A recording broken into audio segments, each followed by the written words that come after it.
Nah, dari hasil silaturahmi, hasil diskusi, itu kemudian saya mengambil satu kesimpulan bahwa Partai Gerindra saya kira sekarang ini lagi solid-solidnya, lagi kuat-kuatnya.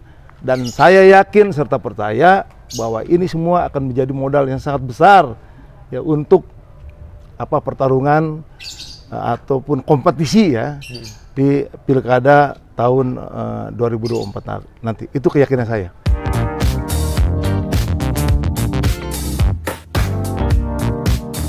Assalamualaikum warahmatullahi wabarakatuh. Kami ucapkan untuk sahabat Opsi NTB. Saat ini saya bersama Pak Haji Bambang Kristiono atau lebih akrab dipanggil Pak HBK. Beliau adalah DPR RI fraksi Gerindra. Ya. Assalamualaikum Pak HBK. Waalaikumsalam. Putri Cinta. Ya. Ya, kali ini saya mohon izin didampingi oleh putri saya, Rania Agustira Kristiono. Sahabat Opsi NTB, kali ini kita akan membahas tuntas terkait dengan peran HBK Peduli di Lombok terutama. Karena pada akhir-akhir ini kita lihat pergerakan HBK Peduli di Lombok sangat masif, terutama di bidang sosial, Pak HBK. Terima kasih. Dan juga yang kedua, masalah perkembangan atau pandangan Pak HBK sendiri terkait dengan Pilkada Lombok Timur tahun 2024. Ya. Untuk pertanyaan yang pertama, Pak HBK, sejauh ini bagaimana peran HBK Peduli, terutama di bidang sosial di Lombok terutama? Baik, Yayasan HBK Peduli adalah satu organisasi yang non-profit ya, organisasi non-profit yang fokus kegiatannya kepada gerakan-gerakan sosial kemasyarakatan. Dan ini dilakukan dalam rangka memenuhi semua janji-janji politik saya pada saat berkampanye di Pileg tahun 2019. Saya kira tujuan awalnya adalah seperti itu. Ya, sejauh ini apa aja yang telah dilakukan oleh HBK Peduli? Saya kira cukup banyak dan cukup membuat saya bangga. Terlebih saya melihat bahwa para pimpinan maupun anggota HBK Peduli telah bekerja dengan penuh semangat, dengan penuh ketulus ikhlasan, dan mereka semua bergerak betul-betul dari dorongan hati yang datangnya dari dalam. Jadi tidak ada paksaan, sifatnya volunteer. Itu tersebar di semua Pulau Lombok ya, di kabupaten di Pulau Lombok. Saya memiliki HBK Peduli ini di 8 titik. 8 titik, di mana aja? 8 titik, yang pertama di Mataram, itu 1 titik. Kemudian di Lombok Barat 1 titik, di Lombok Timur 1 titik. Kemudian 2 titik berada di Kabupaten Lombok Tengah, karena besar ya.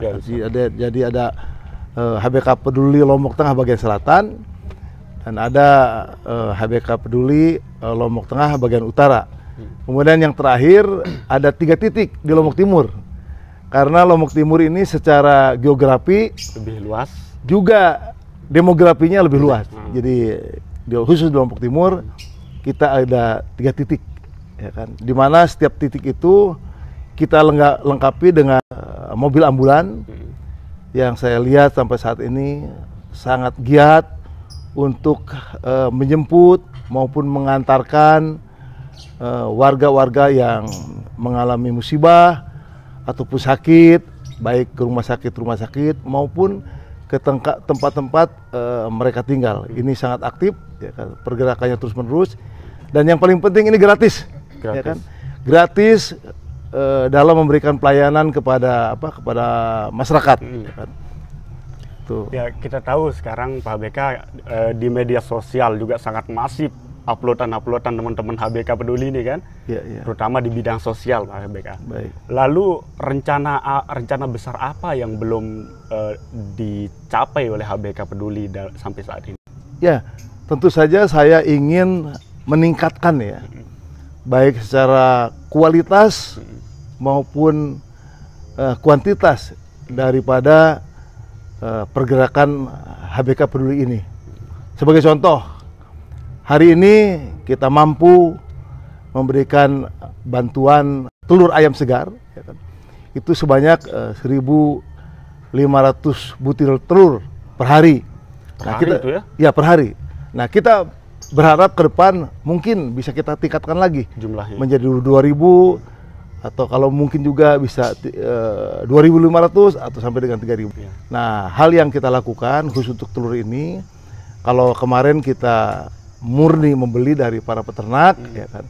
Kalau sekarang ini kita mulai berpikir untuk juga memberdayakan ya para anggota HBK Peduli ini dengan membangun kandang-kandang ayam, sehingga di samping kita membeli kepada petani, ya kan, kita juga bisa bersuasembada ya, memberdayakan anggota-anggota HBK Peduli yang ada. Ya. Gitu. Dan kemudian yang lain-lainnya juga sama, ya kan. Mulai bulan Februari kita akan aktifkan lagi. Kemarin sempat berhenti karena ada pandemi COVID-19, yaitu pelayanan dari Kesira HBK Peduli. Kesira HBK. Di mana di dalam Kesira HBK Peduli kita akan memberikan pelayanan kesehatan gratis, ya, pengobatan gratis. Kemudian ada juga donor darah. Nah, dan itu akan insya Allah akan terus kita tingkatkan. Saya punya target minimal seminggu sekali di hari libur, Kesira HBK Peduli bisa beraktivitas dan berkeliling di kabupaten-kabupaten yang berada di Pulau Lombok. Kita tahu Pak HBK sekarang MotoGP bulan Maret ya. Iya. Iya.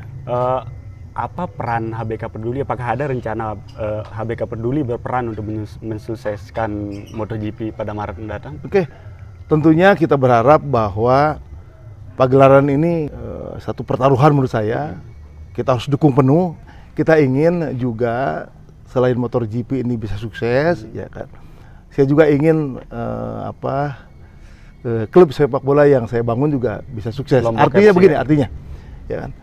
Anggaplah MotoGP ini adalah tontonan untuk kalangan menengah ke atas, ya kan? Karena kan betul, tidak mungkin para petani yang tinggal di kampung-kampung, ya kan. Karena tiket juga kan. Karena tiketnya sangat mahal, ya kan. Nah, sebagai alternatif bagi mereka yang tidak mampu untuk masuk di MotoGP, saya berharap nanti LFC bisa memberi hiburan alternatif berupa mungkin pertandingan persahabatan, ya kan, dengan beberapa klub baik itu dari NTB maupun dari luar NTB, ya kan, sebagai hiburan alternatif bagi mereka yang tidak mampu untuk menyaksikan MotoGP. Jadi kita saling dukung. Ya kan.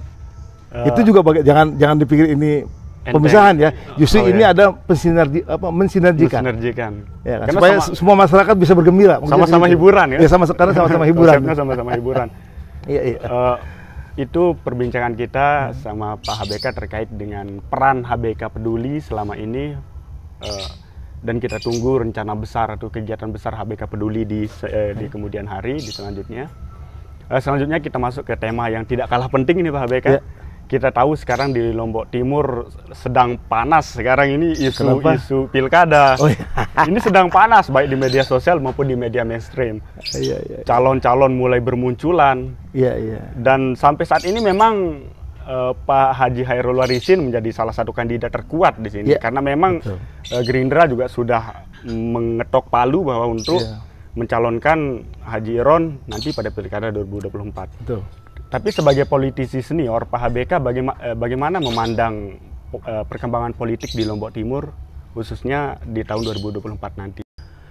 Saya menilai bahwa Lombok Timur ini adalah daerah yang penting dan strategis buat Partai Gerindra. Seperti yang saya sampaikan tadi, yang pertama karena luas wilayahnya atau geografinya yang sangat besar. Kemudian juga ditopang dengan kekuatan demografinya atau penduduknya yang juga sangat besar. Ya. Jadi menurut saya Lombok Timur kalau kita melihat dari kacamata politik itu sangat strategis dan sekaligus sangat penting. Ya kan? Nah, siapa yang kira-kira akan diusung dan sekaligus didukung oleh Partai Gerindra dalam Pilkada Bupati Lombok Timur pada tahun 2024, ya menurut hemat saya, ya kan, tentu saja Pak Hairul Warisin. Kenapa? Yang pertama, beliau ini adalah pimpinan partai. Beliau adalah ketua DPC Partai Gerindra Kabupaten Lombok Timur. Ini yang pertama. Yang kedua, beliau juga telah berjasa besar di dalam membesarkan dan mensukseskan DPD Partai Gerindra Provinsi Nusa Tenggara Barat, di mana dari Dapil Lombok Timur bagian selatan kita bisa meraih dan mendapatkan satu kursi yang saya kira ini sangat penting untuk posisi kita di Provinsi Nusa Tenggara Barat, ya kan. Kemudian beliau juga adalah politisi yang cukup tangguh, sudah mengenal saya kira getir ya perjalanan politik di kabupaten ini, ya kan, di mana beliau dulu juga pernah menjabat sebagai wakil bupati. Ya kan. Di samping itu saya yakin lah dari semua kader yang ada, beliau ini yang paling siap dengan syarat yang ketiga. Ya kan. Syarat yang pertama kan popularitas, ya. Yang kedua kan elektabilitas. Yang mudah-mudahan ya syarat yang ketiga juga bisa beliau penuhi. Untuk saya kira Pak Hairul Warisin ya. Tidak ada pilihan lain. Berarti beliau sudah yang paling cocok ya? Ya saya kira kalau yang satu ini sudah mumpuni, kenapa kita mesti pusing-pusing? Ya kan, mencari alternatif yang lain. Semua yang ada nanti sudah bukannya bersatu, ya kan, malah terpecah belah, ya kan? Karena terlalu banyak raja-rajanya nanti, calon-calon rajanya. Saya lebih suka fokus aja lah. Ya kita realistis, ya kita fokus. Saya kira itu yang lebih baik buat Partai Gerindra. Ya. Kalau dari kekuatan kader kita sendiri untuk mensukseskan Bupati 2024 gimana pilkada? Nah, dari hasil silaturahmi, hasil diskusi, itu kemudian saya mengambil satu kesimpulan bahwa Partai Gerindra saya kira sekarang ini lagi solid-solidnya, lagi kuat-kuatnya.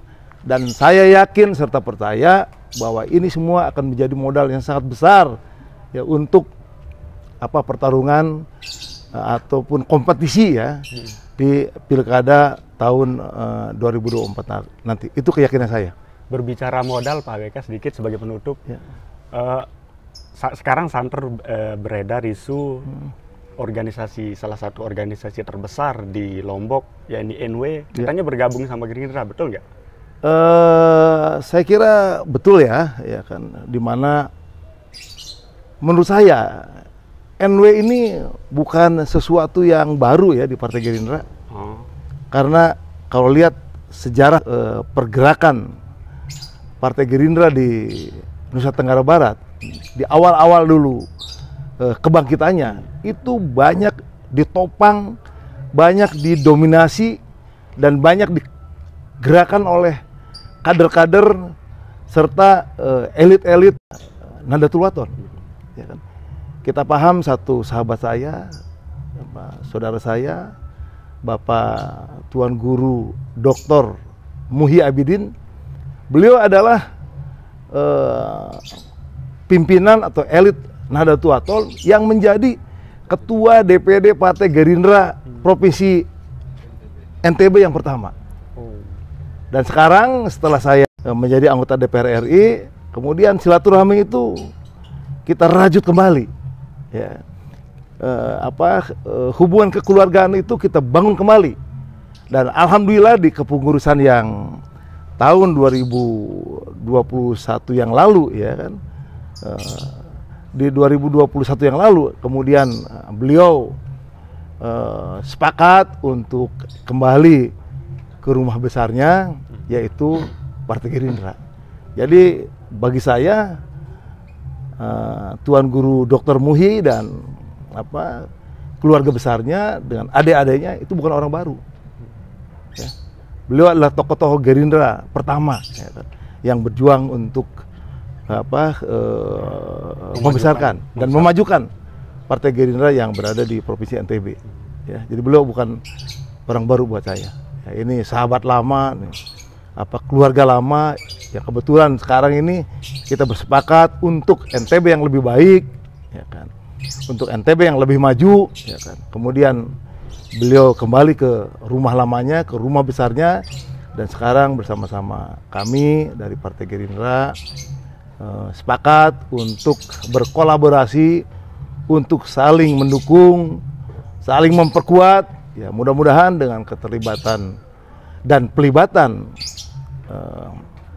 tokoh-tokoh serta putra dan putri terbaik Nahdlatul Wathon, ya Partai Gerindra bisa mendapatkan kenaikan kursi di legislatif, baik itu kota, kabupaten maupun provinsi, sehingga kita bisa pimpin, kita bisa kuasai, ya kan, gedung-gedung legislatif yang berada di Provinsi NTB ini. Termasuk insya Allah pilkada-pilkadanya. Kita bangga bahwa beberapa kader Gerindra murni, ya kan, itu sekarang sudah berhasil merebut pimpinan di eksekutif. Sebagai contoh Bupati Lombok Tengah itu kader Gerindra murni, ya kan. Kemudian Wakil Bupati Lombok Utara, ya kan, itu juga kader Gerindra. Insya Allah tahun 2024 ya, Lombok Timur pun nanti akan dipimpin oleh kader Gerindra murni, ya, Pak Hairul Warisin. Lombok Barat, ya kan, insya Allah Novar Furkoni Parinduan, saudara Parin, ya kan, itu ada di Lombok Barat. Demikian juga yang berada di Kepulauan Sumbawa. Mudah-mudahan Partai Gerindra bisa memberikan dan mengantarkan kader-kadernya untuk menjadi pemimpin-pemimpin yang dicintai, pemimpin-pemimpin yang dihormati oleh masyarakat-masyarakat yang dipimpinnya atau yang dilayaninya, ya insya Allah. Terima kasih kesempatannya Pak HBK. Terima kasih. Ya itulah perbincangan kita sama Pak HBK, DPR RI fraksi Gerindra, terkait dengan Yayasan HBK Peduli, bagaimana kontribusinya di Pulau Lombok, juga kesiapan Lombok Timur menghadapi pilkada, tentunya dari calon dari Gerindra. Bahwa tadi Pak HBK bilang Gerindra sudah menyiapkan kader terbaiknya, Haji Hairul Warisin, atau lebih akrab disapa Haji Eron di sini, Pak. Iya, Haji Eron kalau di Lombok Timur, ya. Sudah mempersiapkan Haji Eron sebagai, bahkan bukan hanya di kabupaten kota, di provinsi juga kita sudah siapkan. Saudara Ali Al-Hairi adalah calon yang akan diusung dan didukung oleh Partai Gerindra. Jadi kita sudah gubernur, ya? Ya, untuk calon gubernur NTB. Sekjen DPD Partai Gerindra. Dan satu hal, ya, ingin kembali ke sebelum ditutup, ya, kembali ke masalah HBK Peduli, bahwa Lombok Football Club itu pemiliknya adalah Yayasan HBK Peduli. Oh, berarti di bawah naungan Yayasan HBK Peduli. Di bawah, itu juga upaya HBK Peduli di dalam memberdayakan, ya, mendorong pemberdayaan para pemuda atau generasi milenial yang berada di Pulau Lombok, ya. Itu mungkin yang perlu saya sampaikan, ya. Oke, terima kasih sahabat Opsi NTB. Sampai di sini dulu perbincangan kita. Semoga bisa ketemu di lain waktu, Pak, dan bisa berbincang sama putri tercinta. Mungkin kita nanti khusus ada dialog khusus mungkin. Ya, silakan. Kalau bicara LFC silakan tanya ke putri saya. Semoga ada waktu. Terima kasih sekali lagi kepada sahabat Opsi NTB. Semoga kita sehat selalu. Amin. Dan tetap berpikir positif untuk masa depan yang lebih baik. Sekian, assalamualaikum warahmatullahi wabarakatuh. Waalaikumsalam warahmatullahi wabarakatuh.